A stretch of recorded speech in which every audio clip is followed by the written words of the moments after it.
Welcome back to another edition of the podcast known as Nurture the Mind. Now, today I want to talk about something that is very near and dear to my heart, and that is the breaking up of the best boy band since One Direction, Brockhampton. A very sad occasion.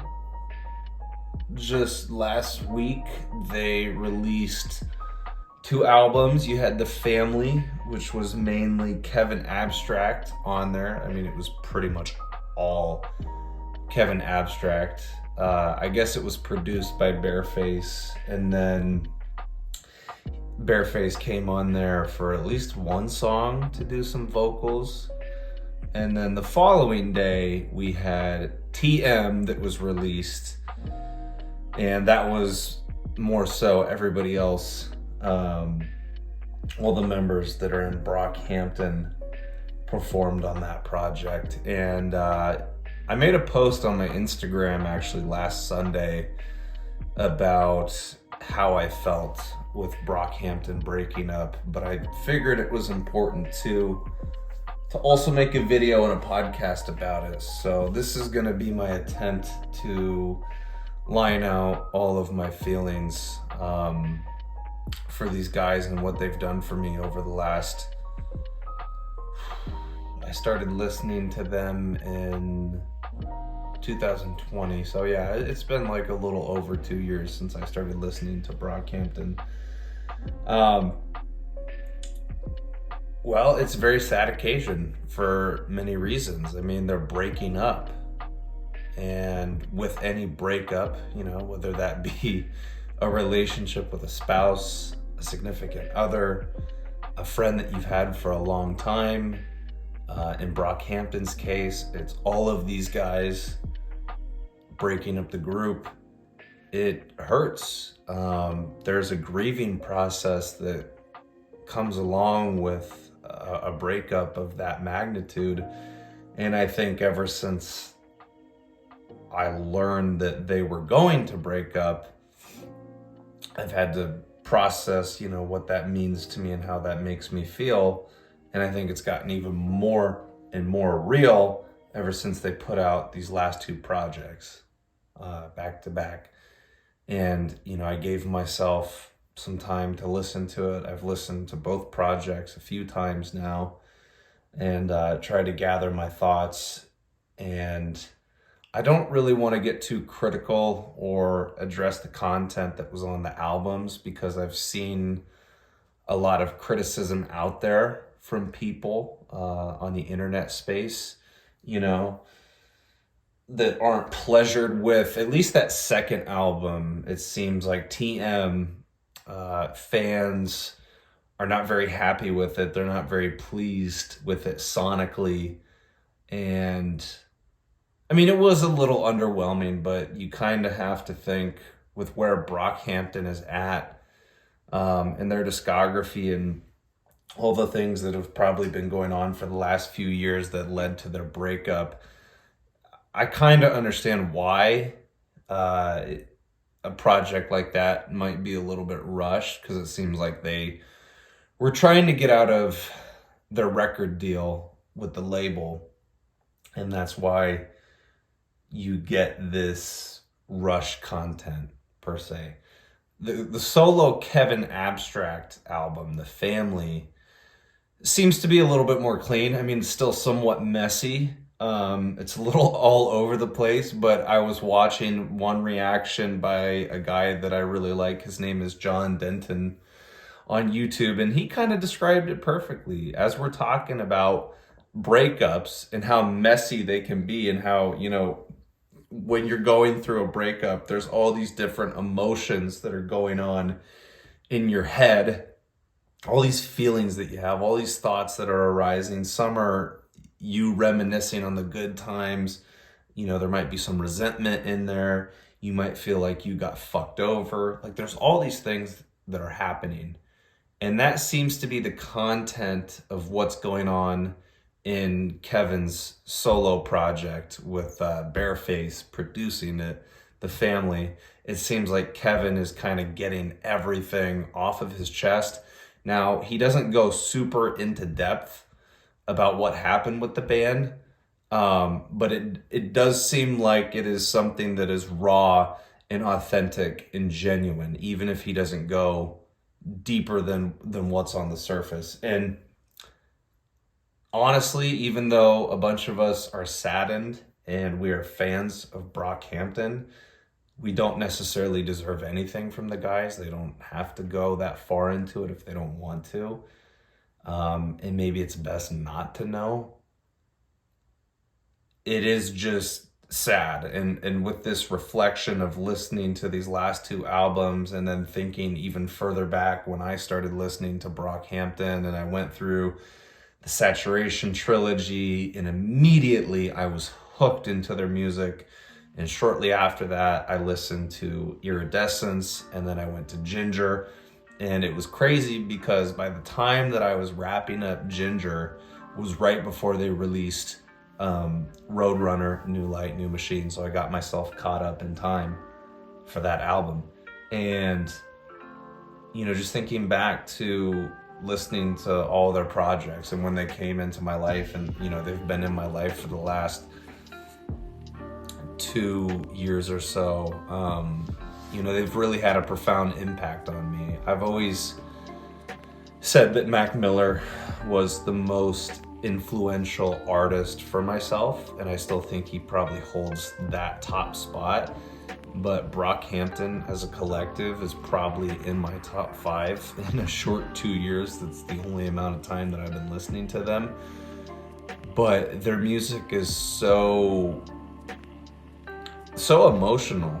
I mean, there's so many of their projects, so many of their songs cut deep for me on a emotional level. And I remember when I first moved into my apartment back in 2020, it was August of 2020, and I was listening to the first Saturation project, and I'm going through the track list, you know, 1 to 17 or whatever it is.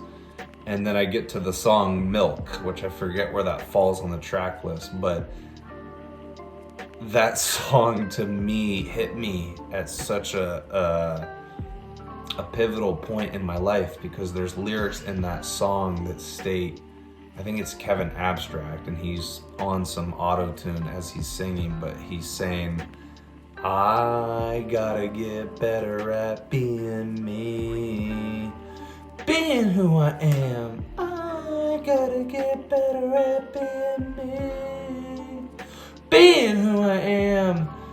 And you'd have to listen to it to get the full context, but because obviously I cannot do that song justice. I'm not as good of a singer, and I don't have auto-tune to ally my voice. But, you know, it was at a time in my life where it was the second time that I moved out of my parents' house, and it was the first time that I was going to live on my own, because the first time that I moved out, I lived with my best friend Dakota up in Ames for like 3 or 4 months.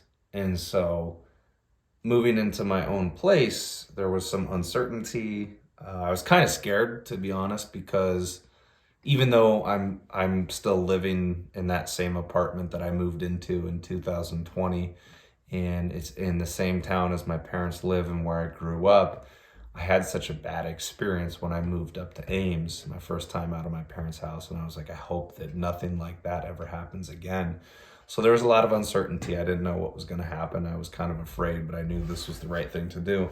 And listening to that song at that moment in time in my life, kind of made me think about things differently. Like, I resonated so much with that line, like, hey, like, I got to get better at being me. I mean, it's very generic, but their music just got very, very introspective. And that was the same thing with Mac Miller. That was the thing that really drew me to him.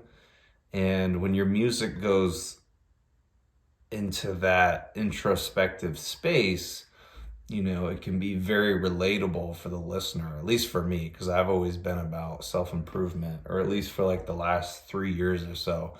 All I've constantly done is improved my life in a variety of ways. And so their music just hit me from that moment on, and then I go into Saturation 2, Saturation 3.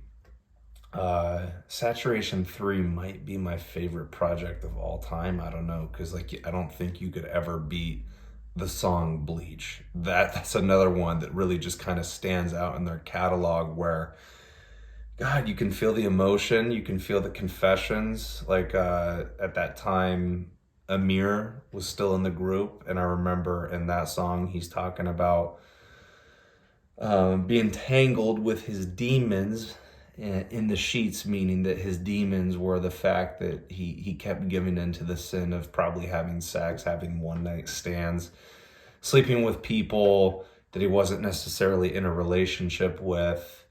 And there's talk of mental health on that album, just everything, the whole gamut, the whole human experience was captured in their music. And then you go into Iridescence, and I don't have to map out the whole history of Brockhampton, because if you're watching this and you're a Brockhampton fan, then you already know what happened. But Iridescence, was kind of the chaos. That album, a lot of people didn't know how to take that album because it was so chaotic in the sound that was produced. But honestly, that's one of my favorite albums by Brockhampton. And, so I'm listening to all this, and I'm in my last year of Simpson College trying to get my degree. And there's a lot of things changing, because around that time, it was like early 2021 in March. And then as I'm listening to this music, I got into a relationship with a girl that I worked with. And it's just so many changes going on at seemingly one time. And I kind of highlighted this in the post of Brockhampton on my Instagram page. But listening to this introspective, thought-provoking music was challenging me to grow. I mean, when you listen to that type of music, when you listen to podcasts that inform you in a way that you didn't know certain things before you listen to it, it's going to change you as a result, if that makes sense. And that's what Brockhampton did for me. They really changed my perspective on life and how things should be addressed, and I feel like they got so vulnerable in their music, which allowed it okay for me to get more vulnerable about, when I was struggling or when I go through a mental health rut. Dom was very open about his mental health, and that was a very encouraging sign, because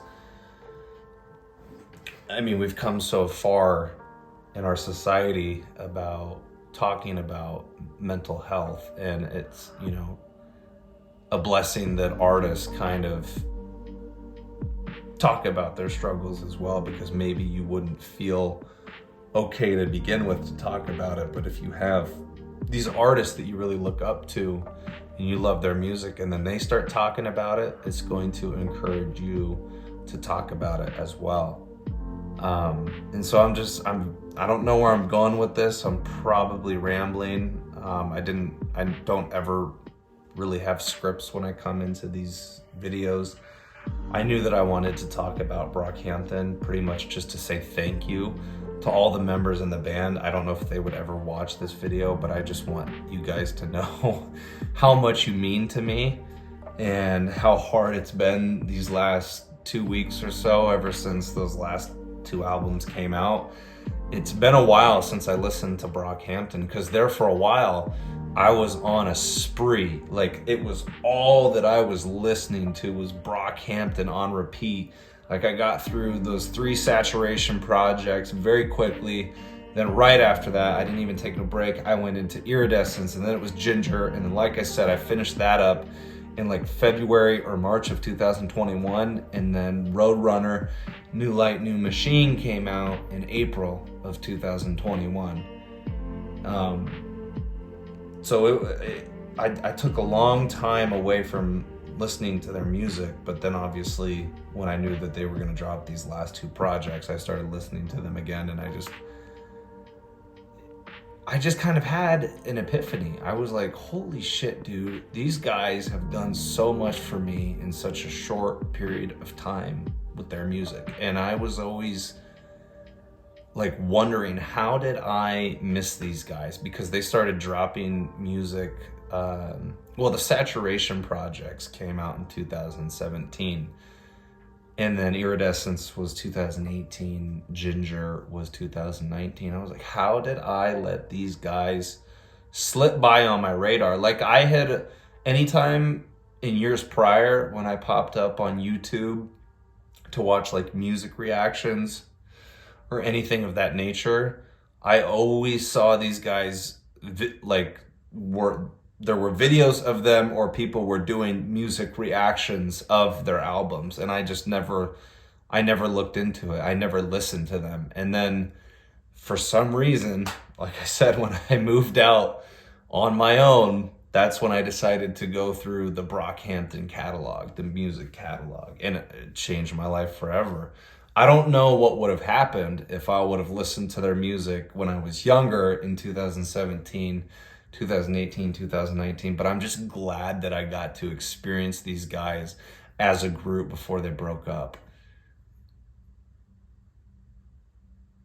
I'm gonna take a sip of coffee.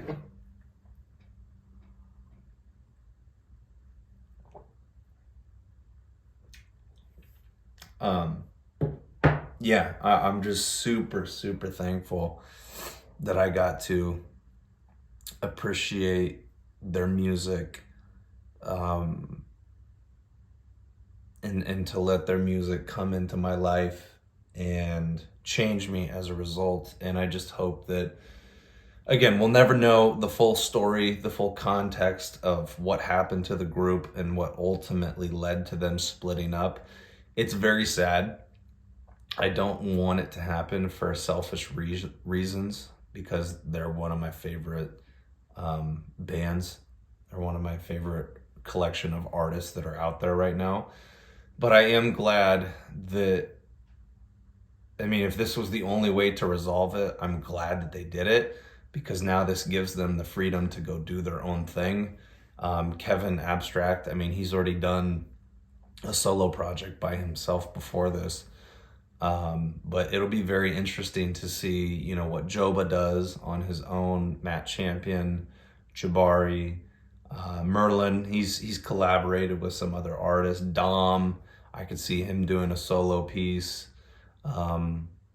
Just all the guys. Bearface, we didn't get to see much of Bearface when he was in Brockhampton. He has such an amazing voice, and I want to see what all these guys do outside of the group. And there's a big possibility too that they'll come back together at some point and maybe do like a reunion album, because you have the artists that say they're going to retire, like Logic. I remember Logic saying in 2020 he was releasing his last album and he was going to retire and focus on being a dad. Well, when you're a musician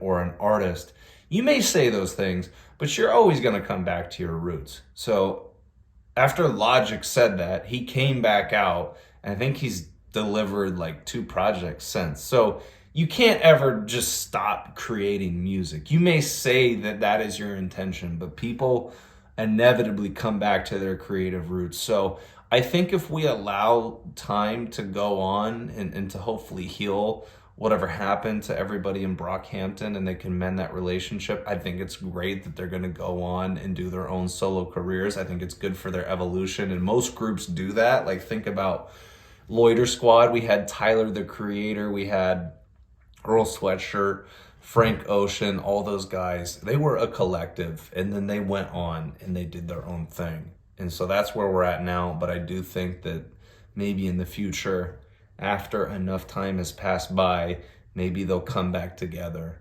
and do a project. I don't think you could ever rule that out. but yeah, I'm very excited to see where they go from here. I'm still going to be supportive as a fan and support wherever their careers go. I think it's, I haven't seen anybody do this, but if anybody is doing this out there, I think it's so unfair to criticize these guys, even if these last two albums were underwhelming and didn't perform very well. I don't think you can hate on this group because they've given us so much good music. And we as the casual fan that hasn't met these guys, we don't know them in real life, we can't hold this against them. We're not in that position.